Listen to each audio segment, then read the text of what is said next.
Hi, welcome to the channel. Today's video is titled The American Revolution, What You Need to Know. All right, this is interesting. We're going to check this together.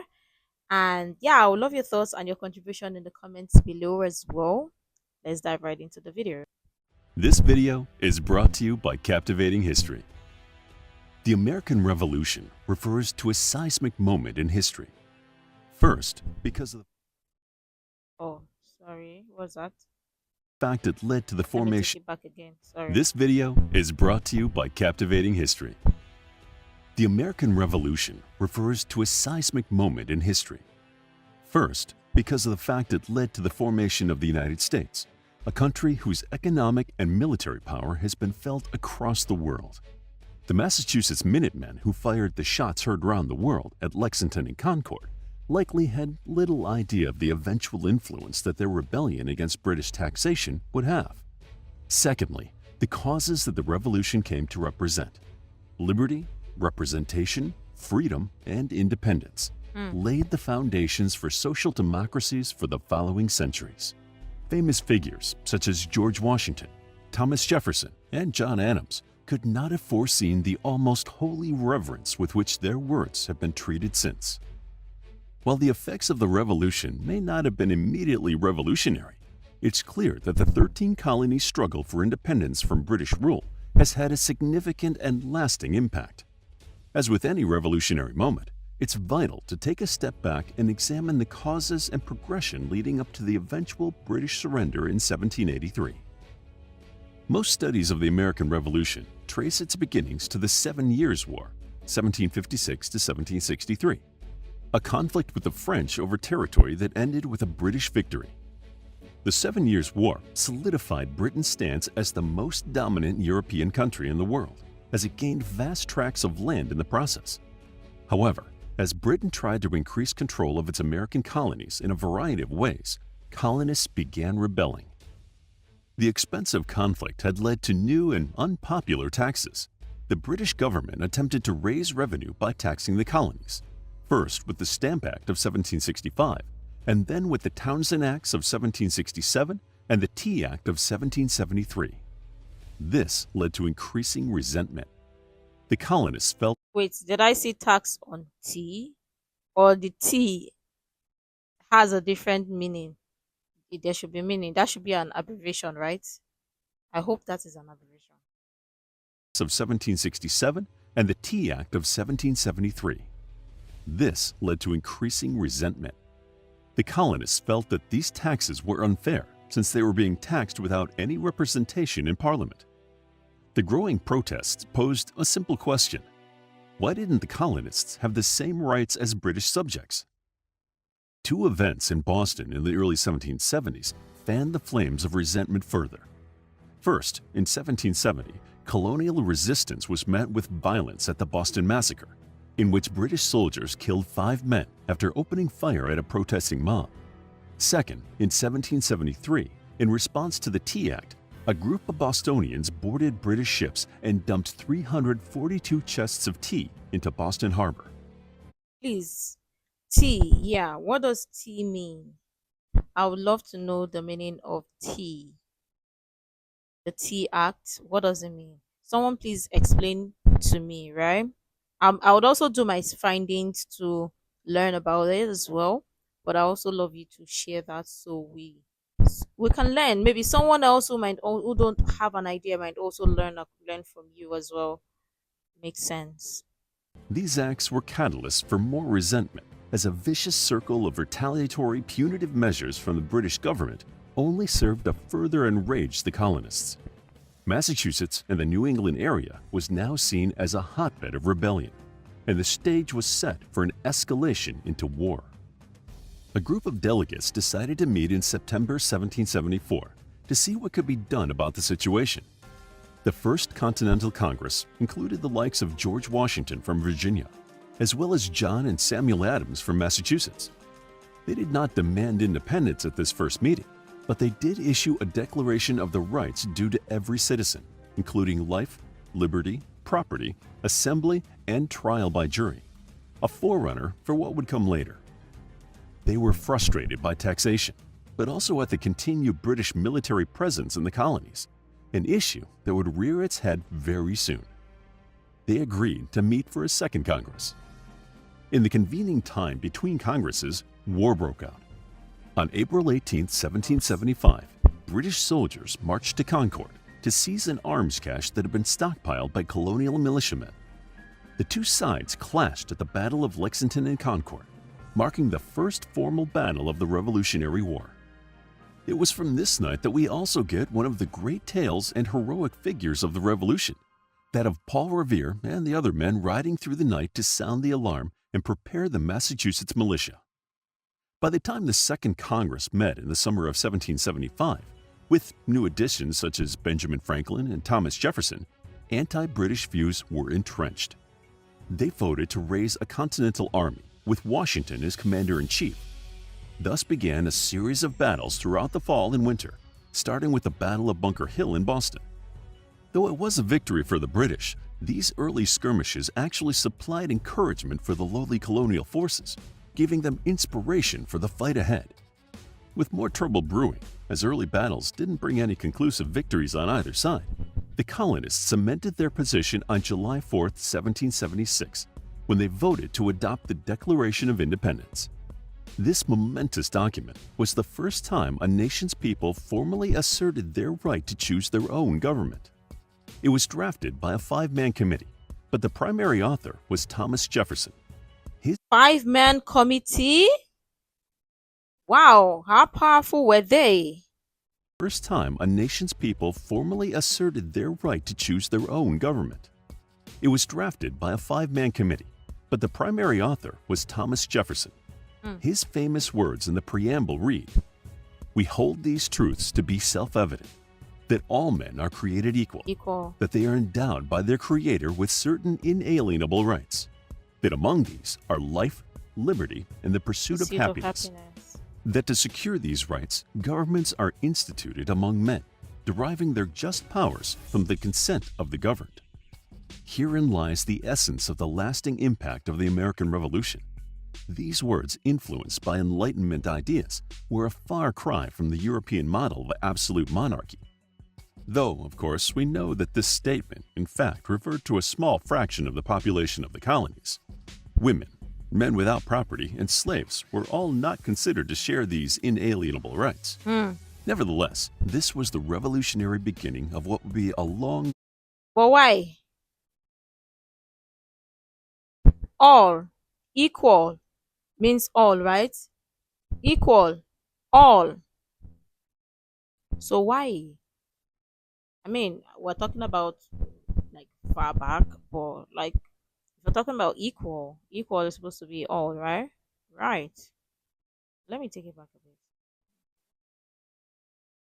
These words, influenced by Enlightenment ideas, were a far cry from the European model of absolute monarchy.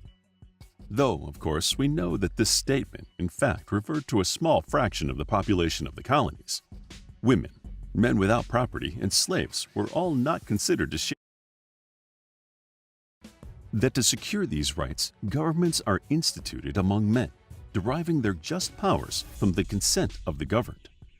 Herein lies the essence of the lasting impact of the American Revolution. These words, influenced by Enlightenment ideas, were a far cry from the European model of absolute monarchy. Though, of course, we know that this statement, in fact, referred to a small fraction of the population of the colonies. Women, men without property, and slaves were all not considered to share these inalienable rights. Nevertheless, this was the revolutionary beginning of what would be a long, imperfect process toward the democratic republic we know today. As the colonists were declaring independence, the British were sending a huge fleet with 34,000 soldiers across the Atlantic to crush the rebellion.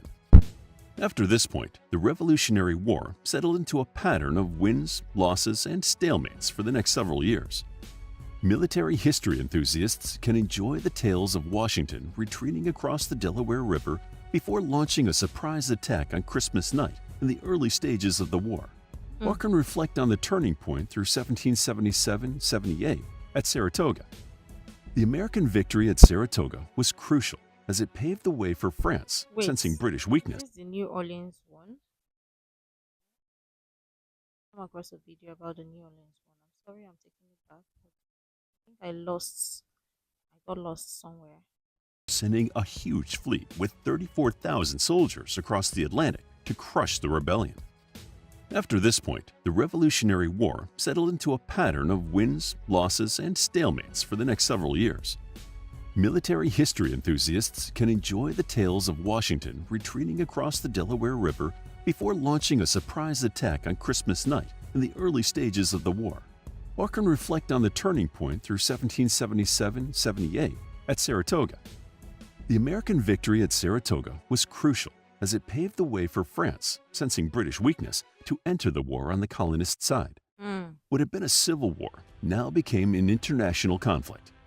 With the help of the training provided by a professional army, notably from the French aristocrat Marquis de Lafayette, Washington's forces rallied in the north. In the south, the colonists suffered many setbacks, with the famous betrayal of Benedict Arnold's defection to the British being the most famous of several other mutinies in the Continental Army. The British occupied Georgia by early 1779 and captured Charleston, South Carolina in May 1780 under General Cornwallis. However, a change of leadership in the American ranks led to Nathaniel Greene coming to the fore. His forces managed to push the British back to the Yorktown Peninsula. With Washington also converging on the British, they were trapped and forced to surrender. Though contemporaries didn't necessarily see it that way, this surrender effectively marked the end of the Revolutionary War, with no further decisive action taking place before the British signed the Treaty of Paris in 1783. In signing the Treaty of Paris, Britain formally recognized the independence of the United States, and the colonists were free to go about building their free and independent country. We know that the story of the United States from here is not quite the legendary march of progress towards freedom and liberty. The shortcomings of the Founding Fathers and the damages done by subsequent U.S. governments are well known. Nevertheless, from a weak confederation of 13 colonies in the 18th century, in less than 200 years, the U.S. had become the most powerful nation in the world. Some of the reasons for American success can be found in the rights enshrined in the Declaration of Independence and the U.S. Constitution. The American victory was a kind of miracle, not only in the logistical nature of the ragtag bunch of farmers overcoming an imperial army, but also in the triumph of new ideas over entrenched monarchical systems. You know, before we even continue, I just want to say something. You talked about shortcomings of countries, right? And this is the exact same thing I keep saying. Like over the years and over the times of me checking or doing some findings about or regarding history and whatever, I've come to realize that lots of countries they had their shortcomings. They have every country had its good side and bad side, regardless. Yeah, and obviously it's I for me I think it kind of boils down to individual than the country as a whole because you see aside it one person who might take over the throne or might rule might be for the good of the country, then somebody else might be his own idea might be maybe selfish or not beneficial for the country. So I just kind of think that it is an individual mindset, right? And regardless whatever happened in the past, I don't necessarily see it to like fault the country because lo- not like in defense of them, but in some way it's more like again again individual. I'm just gonna say that emphasis on individual because collectively people are trying to make it like a collective thing, but still it still boils down to individual. But yeah, every country have got their shortcomings, right? And are we gonna continuously fault them for their shortcomings, or maybe see how we're gonna move forward and shape our future to have a better future so history is not repeated again?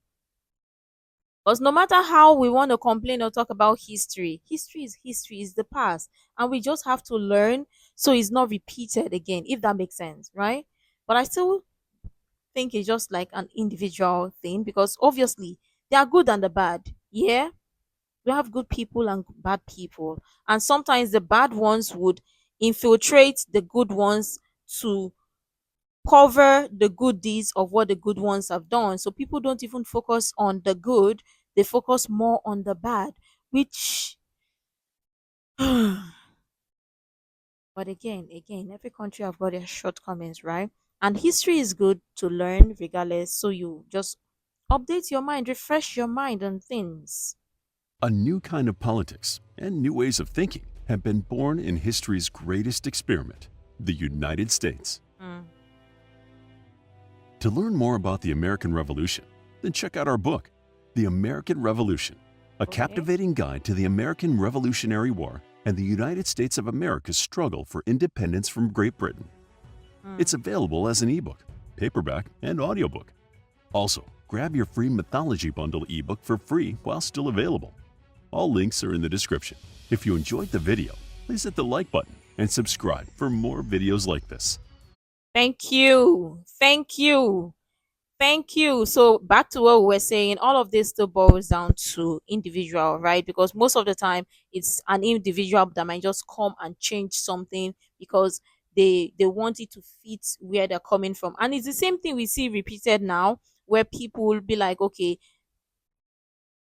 this is what they this is where they say it. So they are like, oh, they don't want that, they want this. So I just think like this individual mindset, individual thing, individual, because look at it, most of the time when it's a good or somebody who is trying to do good, the effort most of the time is not actually, is not bigger, is not greater than the bad ones. I don't know why. Because why is it that some most of the time it is the people who want to do bad are more agreeable, like they come together and they do the bad things more than people who want to do good. Why is that? And we see that today, even you like, even in politics, whatever. I don't like to talk about politics, but we see it now. So I mean, regardless of the case, I always say learn history for good, not for anything, but for yourself, to stay updated, to refresh your mind, so you know some things that, even some things that they don't want you to know or you're not meant to know. Just know it for your good, for yourself. It will save you a whole lot, honestly. But still, this was great information. Still emphasis on the T act. That's it, right? Somebody should please explain that to me. I would also do my findings, don't get me wrong. But I also love it for you to share in the comments so others might learn as well. Because it's great when you learn from other people as well. It makes learning more interesting. Just like how we check this video and some other people might have different opinion regarding this. It's always, I don't know, it's spicier when you learn from others, right? But again, let me know your thoughts in the comments below. Make sure to like, comment, share, subscribe, and all that stuff. And until next time, see you in the next video.